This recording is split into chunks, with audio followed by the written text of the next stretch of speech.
కాంగ్రెస్ ఆయన నా పాత ఫ్రెండ్ ఫోన్ చేసి నాకు, బాజిరెడ్డి అన్నా నువ్వు గెలుస్తున్నావు, మా కాంగ్రెస్ పాత కాంగ్రెస్లందరూ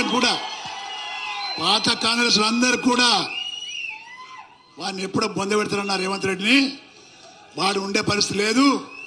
మా హనుమంతరావు కానీ, ఉత్తమ్ కుమార్ రెడ్డి కానీ, కోమటిరెడ్డి కానీ, అదేవిధంగా మరి మా పొంగిరెడ్డి శ్రీనివాసరెడ్డి కానీ వీళ్ళందరూ కత్తులు పట్టుకుని వెంబడి తిరుగుతున్నారు, ఎప్పుడు పొడుచుకోలేదని చెప్తారు.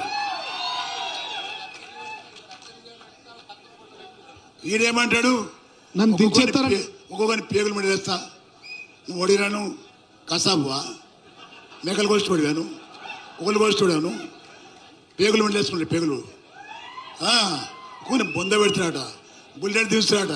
ఎవడి రౌడీవాను, ముఖ్యమంత్రి వారు రౌడీవాను, ఏం మాట్లాడు, నువ్వు చెప్పిన పని చేయరావే, నువ్వు హామీ ఇచ్చిన పని నువ్వు చేయి కదా, హామీ ఇచ్చిన పని చేయవు, దొంగ మాటలు చెప్తావు, పారిపోతావు, మళ్ళా క్యాడర్ తీసుకురాన్ని మొత్తం కలుపుకుందామంటారు. నేను చెప్తున్నా, పోయిన క్యాడర్కు కాంగ్రెస్ పార్టీ వాళ్ళు కానీ ఇతర పోతే పార్లమెంట్ ఎలక్షన్ తర్వాత మిమ్మల్ని కుక్కలు దగ్గర, మిమ్మల్ని కుక్కలు పోయిన టీఆర్ఎస్ పార్టీ నాయకులను కుక్కల కంటే హీనం చూస్తారు కాంగ్రెస్ వాళ్ళు. నేను చెప్తున్నా మీకు.